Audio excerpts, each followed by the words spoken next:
n'abo abakubala ebitabo n'abasomere kubalirira ebitabo n'abakusobola kubayamba. Because we are now in this war against corruption.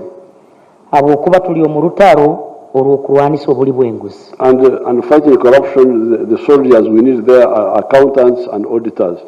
Kulwanisa olutalo olw'obuli bw'enguzi kikwetaaga abalwani.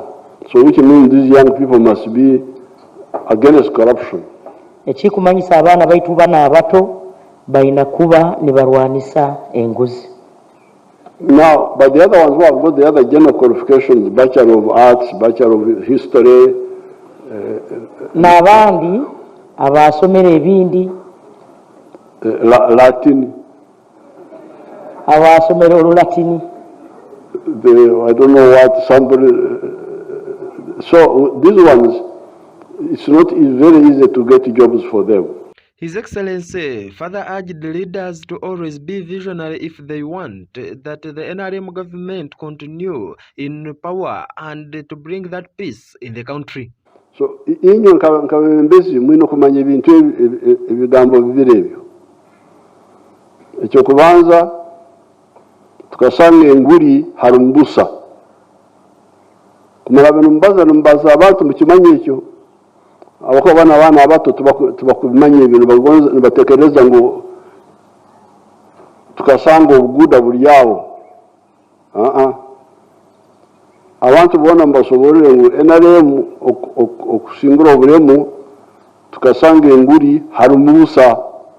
The meeting was attended by very many dignitaries from the government of Uganda, including the Prime Minister, Her Right Honorable Robin Nabanja, and in her speech thanked the President for improving the infrastructure, especially roads in Greater Kibale. Saidi ya Kibale, Ururukiari, wetu engudo zikozire, era tukusiima. Orugudo rwaitu Urukuruga, Isunga, Bugwara Kikwaya, Kibale Kyebando Bugwara Pachwa. Hatyo gaitewo n'orugudo rwawe rwabarwani kurugira kimuka kumiro nkoko ntwetwe masodde nkoko kisita narweyo kitayuka nkondo engudo zinu okaziraganiza obuwaizire nkoko bwirobo kanchali kansala kandi naba MC kanchali kansala wa district wagamba orugudo orwo these are liberation roads ati mbaini sabola gire yunura nkabulijjo kutukora engudo zawe zabarwane kandi oil pipeline niwe kuraba ekuruga hoima eja narweyo eja side za kisita mpasana nkoko ekiwanganiza genda kyankwanzi abakutambuza pipe bajja kutawana muno n'engudo ezitali nungi owekitinisa president itu abanyoro tukugamba nti muzeyi otaruga main 2026 tuli naiwe habo kuba ntukuroramu era atiri yamani.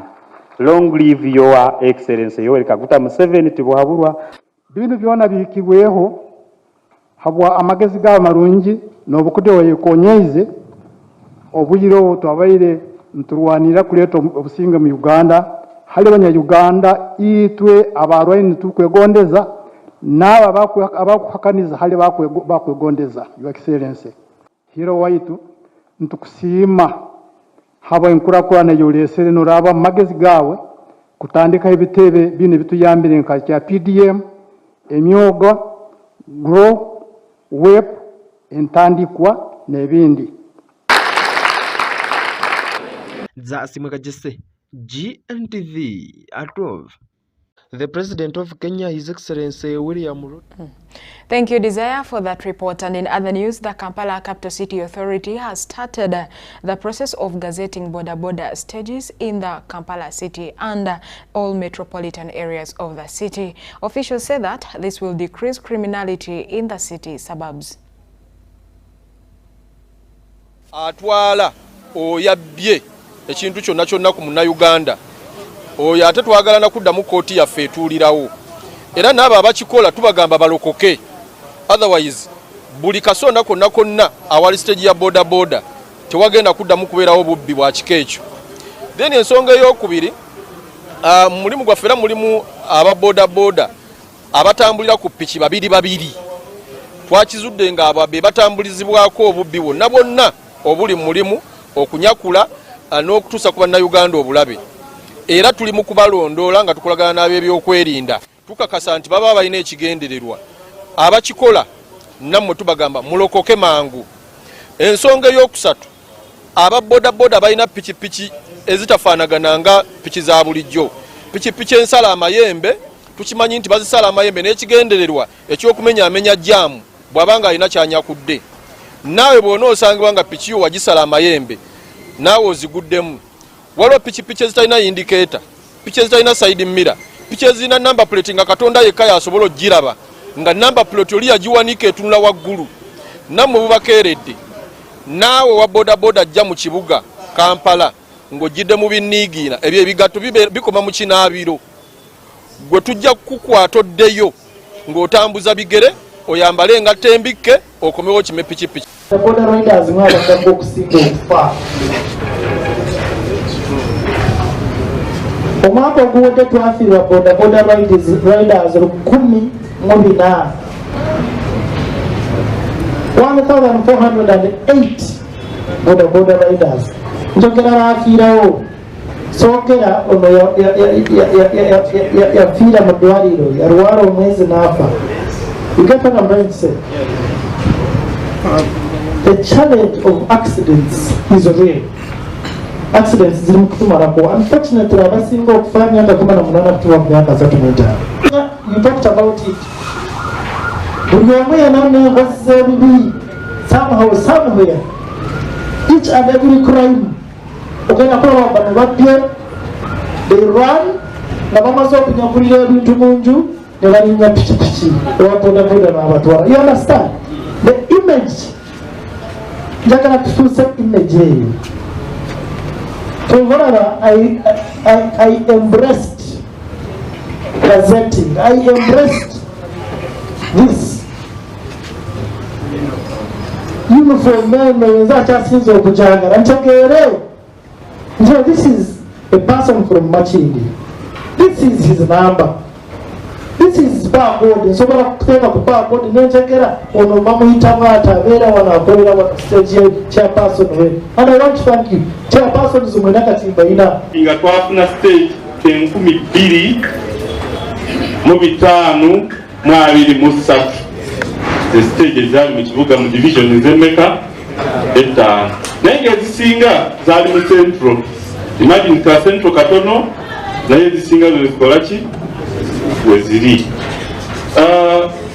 Nga omukulembeze bw'akyogeddeko mawejje nti stage za central zino enzija ezajjawo oli anyizaganya ne munne abadde vice oba defense ku eno stage n'anyiga n'akwatamu oba abavuzi be basatu ne mukwano gwe namuwanze chairman kati gwe vice oli secretary oli defense tugende tutandike wali stage. Ebyo tebigenda kuddamu kubeerawo. Mba ndi ku Gayanza road nga eno ye stage gye gazeti nze esooka twagala tuddemu okusanga stage endala mu meters nga 7 oba kilomita namba. Ekyo kye kimu ku bye twatunuulira. Ekyokubiri nti tulina kuzimbira ku stage ezaaliwo enkadde ezaali 2,523 nga kwe tulina okujja. GNTV at 12. Your desire for that report now as we continue with our today's bulletin. VCAD Africa organization has embarked on the campaign of planting trees in the district of Bududa to avoid the natural disasters that usually hit this district. Officials from Bududa district and the VCAD Africa organization say that this will boost the immunity of the soils in Bududa district. We have more.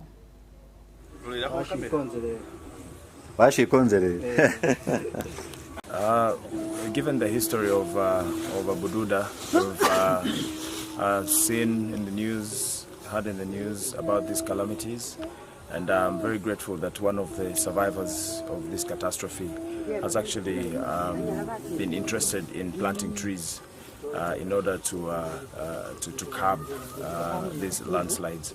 as an organization, VCAD is interested in nurturing the environment, and this being an area of calamities, we hope that to get in touch with other stakeholders, including the natives of the area, the government officials, to help us to save, first and foremost, the climate, the environment, and also our people. We plan to plant as many trees as possible, not only in Bududa but the country at large. But right here, if we can have them as windbreakers, we plant as many trees as possible in order for us to have the environment conserved and also to have more green nature within. Like we've always said, community engagement is very important. And as you can see, we came down here to Bududa, where we've been having the issue of landslides as a disaster, which has been, of course, a big issue over here. But then if we can engage the farmers, the community leaders, to ensure that we plant trees on the slopes of these hills, I think it will be, it will go a long way in making sure that we protect these communities.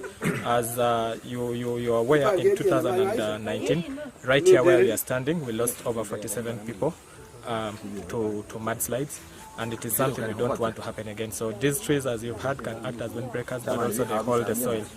But as you know, it has been an issue of poor farming methods, and we are trying to engage the farmers who are farming here to make sure that they plant trees to at least mitigate the effects of this disaster.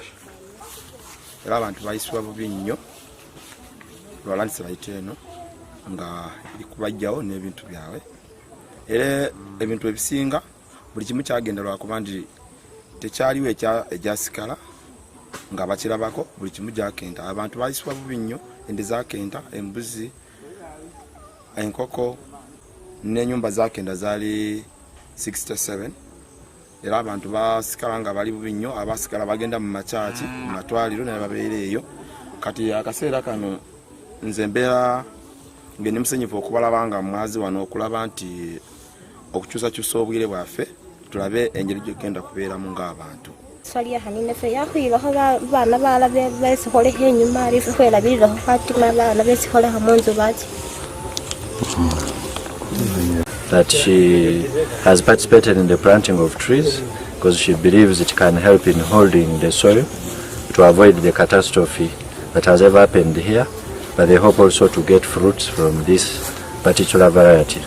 She also said in this particular location there was a landslide in 2019 in which they lost property, cows, people including children, and she gave a testimony herself that they just survived narrowly. They moved aside and within seconds the house was washed away, and the part where they were standing was also moved. They were just rescued by rescuers and relatives who took them in. So she says she's very hopeful that God helped them to survive, but now with an action like this they can be protected in the future, such that when we come back we find them. Yes. Which language? English. You can use English. Okay, thank you so much.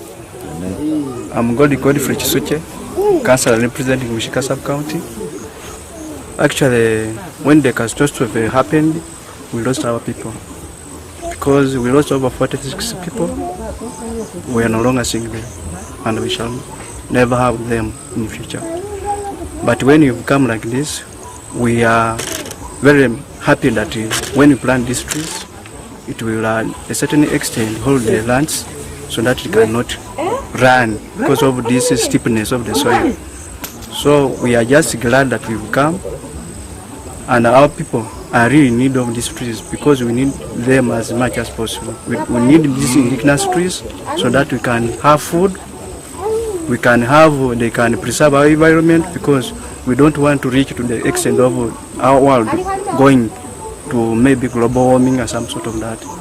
Era ebintu byakosewa nnyo mu kaseera ako, era abantu babanga tebali bulungi, tewali kintu kyona gye bayinza okukolawo ng'abantu lwakuba nti tebali ne knowledge yakulaba nti babeerawo nga bwe muze leero. Za asimuka gisi GNTV at 12. Thank you, Desire, for that report. Now into our international news. The President of Kenya, His Excellency William Ruto, has declined to sign the Finance Bill 2024 into law, saying that the people of Kenya do not want it, which has caused a lot of riots there. He said this all yesterday while addressing the nation about the issue of the Finance Bill 2024 that has brought a lot of tensions in the Republic of Kenya. Our reporter has more. The President of Kenya, His Excellency William Ruto, yesterday bowed to pressure from Kenyans after several protests and declined to sign the Finance Bill 2024 into a law. On my own behalf, and on behalf of these members and many other Kenyans, I send my condolences to the families of those who lost their loved ones in this very unfortunate manner. Consequently, having reflected on the continuing conversation around the content of the Finance Bill 2024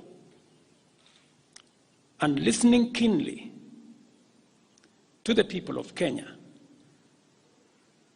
who have said loudly that they want nothing to do with this Finance Bill 2024, I concede, and therefore I will not sign the 2024 Finance Bill, and it shall subsequently be withdrawn, and I have agreed with these members that that becomes our collective position.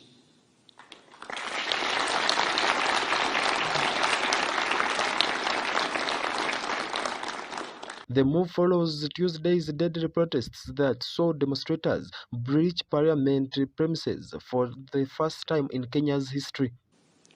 Notwithstanding all these concessions, it has become evident that members of the public still insist on the need for us to make more concessions. And because I run a government, but I also lead people, and the people have spoken, I am grateful to all the members of the National Assembly who voted yesterday affirmatively for the Finance Bill 2024 as amended on the floor of the House to incorporate the views generated through public participation.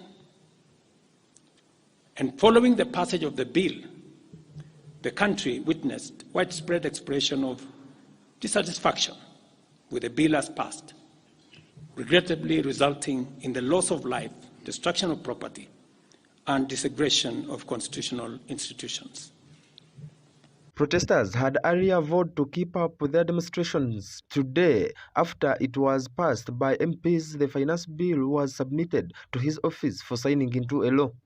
Kenyans, including industry groups, have widely criticized the legislation, saying it adds punitive new taxes and raises others on a wide range of goods and services that could escalate the costs of living.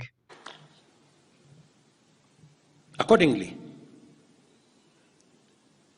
there is need for us as a nation to pick up from here and go into the future. And I am therefore proposing that because we have gotten rid of the Finance Bill 2024, it is necessary for us to have a conversation as a nation going forward. How do we manage the affairs of the country together?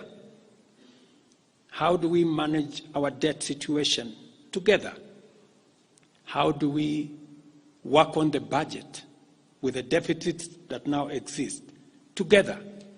His Excellency William Ruto said that now he would engage young people to agree on their priority areas of concern. And as I committed last Sunday, I will be proposing an engagement with the young people of our nation,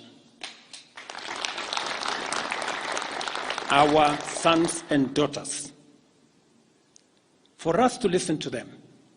As I said on Sunday, listen to their views, listen to their proposals, their ideas, their concerns, and what they think we should do better as we go forward.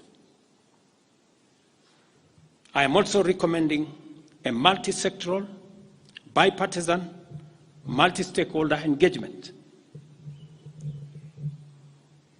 from civil society, religious organizations, professional bodies, for us as a nation to speak to the future of our country, again, together.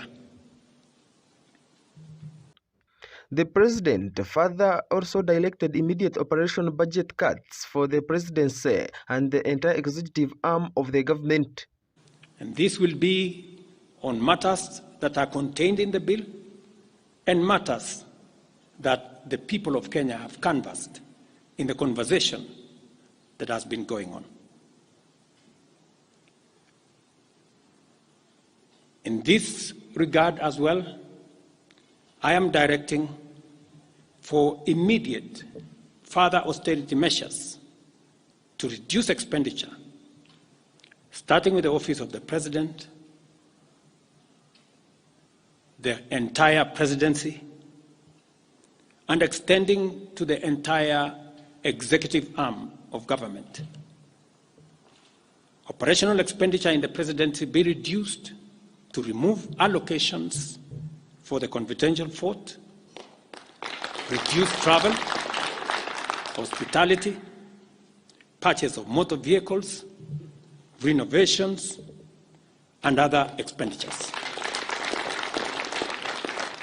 He has also recommended the judiciary, parliament, and county governments to follow the suit. This will cover the entire presidency and also the executive arm of government. I also propose that equally, Parliament, the judiciary, and county governments, working with the National Treasury, also undertake budget cuts and austerity to ensure that we do live within our means, respecting the very loud message that is coming from the people of Kenya. Za Asimukajisi, Gntv at 12. About that story, yesterday, His Excellency William Ruto, in a nation address, said he concedes and will not sign the controversial Financial Bill 2024 that sparked nationwide deadly unrest. Now into our sports news, the Euros 2024 competitions advanced to the round of 16 following the closure of group stage matches last evening when Georgia won with 2-0, defeating Portugal, a match that saw Georgia advance to the knockout stages for the first time in their history. Georgia caused the biggest upset of Euro 2024 so far with a sensational 2-0 win over Portugal to book its place in the round of 16. Vinca Kvaratskhelia gave Georgia the lead inside 2 minutes after a woeful error in the Portuguese defense before Georgia's Makadawusi scored the second from a penalty spot in the second half.